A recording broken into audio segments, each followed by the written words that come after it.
In this tutorial, I'll show you how to build modules in your Canvas courses. What you'll do is click here on the left on modules. I'm going to first show you a course where I have several modules built, and then go to a course that has no modules and build one so that you can watch how that process works. When students click on modules, they can see the different modules you've created in the course. Those could just be basic folders containing resources, or for fully online courses, these modules can have all of the assignments, all the content pages, the readings, the discussion board posts, everything contained within modules. And you'll see that's what I've done here. I have 8 modules. I'm calling them quests for this one specific course. Each module is a quest. You could call your modules whatever you'd like. I also have a couple of modules here at the beginning of the course just to welcome students to the course. You'll see here this drop down arrow lets you open up a module to see what's inside it. So right now I just have them collapsed. This icon here collapses your modules and opens them up. So when you open up this module, this first module here, you can see the different things that are in here. These icons here on the left show you and the students what each item is, what type of thing it is. So these with a page, these are just content pages. So these are pages I've built to put my own content there. The ones that have a little a, those are assignments. So anytime there's an assignment in a module, it looks like that. This is a discussion board post. So the little conversation bubble is going to take students to a discussion board post. The link is going to take students to an external tool or an external website. And you can see each of my modules will have those similar things: assignments, discussion board posts, content pages, and some external links.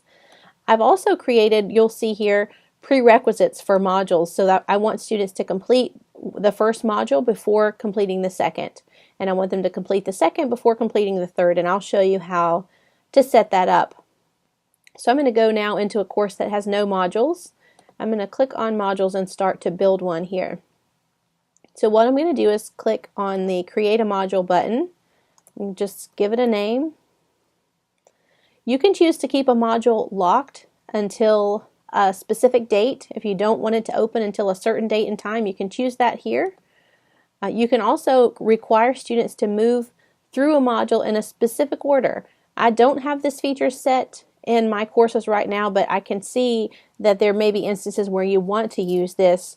If you choose this, then students will only be able to go through your module one piece at a time. They won't be able to view any pages later in the module until they get there and have worked through all of the pages before.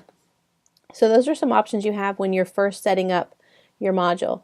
Now that I have the module created, you'll see there's nothing in it. So in order to add content to this module, what I want to do is click on this gear right here.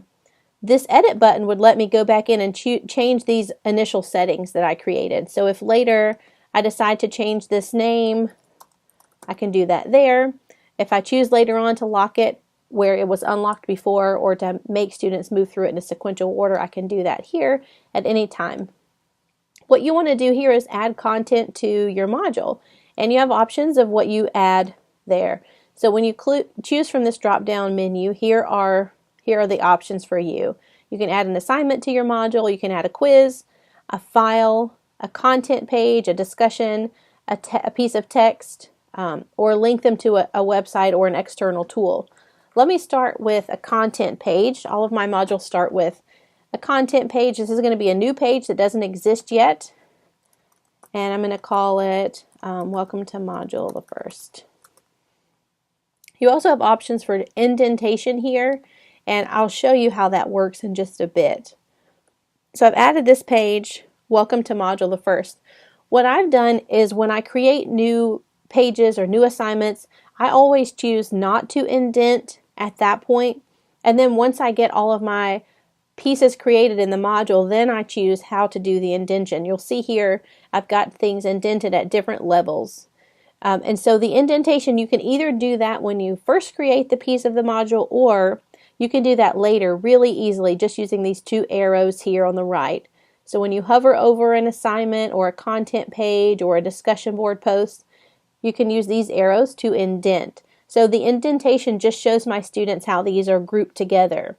So after they do these 2 content pages, these two assignments are sort of grouped under these two content pages. It just helps me and the students organize what content these assignments are tied to, where they live. So you can do that indentation, or you can just have everything at the same level. That's totally up to you. Let me go ahead and add a couple of other pieces of content here. Let me add an assignment, and I'm going to go ahead and just upload the assignment I created earlier. I created just a fake discussion board post. I want to add that discussion board post here. And let's add a URL. So maybe I just want to take them to the LR web page. And let's add one more thing here. Let's add a file. So I want to upload a new file. I would just go find a file somewhere. Let's do this one. It's a PDF. And attach it here. And so now I have 4 pieces of content in this first module, and each has a different icon because each of these are different types of things that exist in this module. Now these are all empty with the exception of this discussion board post because I've created it already. But what I need to do now is go into these pages and actually build what's here. So when I click on this Welcome to Module the First, this content page I just created, you can see that it's empty. All I need to do is click on Edit This Page, and it takes me to my text editor here. So I can build whatever content I want here. I can just type, which is an easy way to get started, but I can also add video or audio here. I can embed images here. I can embed links here, and I can also do lots of other things. So I can, within this one page, link to anything else that exists in my course. Anything else that exists in my course is going to show up here on the right, and I can easily link that here. So for example, I may say later in this module, you will complete a discussion board post, and I may want to link to that discussion board post right here. So I can highlight this text, discussion board post.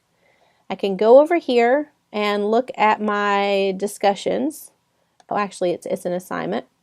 And here's post number 1, and once I click that, it automatically links this text. So now when students click here, they can go, oh, I can go check out and see what that discussion board post is going to be about. If I had built a quiz here, I could import a quiz to this page. If I had built announcements or content pages, other content pages, I could link those here. Let me show you what that could look like. I'll show you one of the overview pages that I've built previously. So on this content page, this is just a welcome to a course here. It has the learning outcomes for this specific module. It has just a little blurb about what they're going to do here. And then I have a list of all the tasks they'll be completing here. And for these, I've just used that link to option that exists over here on the right to link this task list to all of these specific tasks where they live in the course. So when I click Edit This Page, what I did is each of these I've linked to something I've built here. This links to a content page I built. This links to an assignment. This links to a blog post I want them to write. This links to a discussion board post. So these link to different things that all live here in this menu. Now you have to have built these things obviously before you can link to them, but once you have things built, it's easy to link to them right inside your content pages. And I'm gonna cancel that. So whatever content I build here, it's gonna show up again back in the module. So that's the page I was working on now. That's the discussion board post. And then this is a website, so that'll take them directly to this website. And this one will let them download this specific file. So that may be module 1. There are the 4 pieces of content and assignments for module 1. And then when I'm ready, I'm going to create a new module. So I give this module a name. And now you can see I have the option of adding a prerequisite.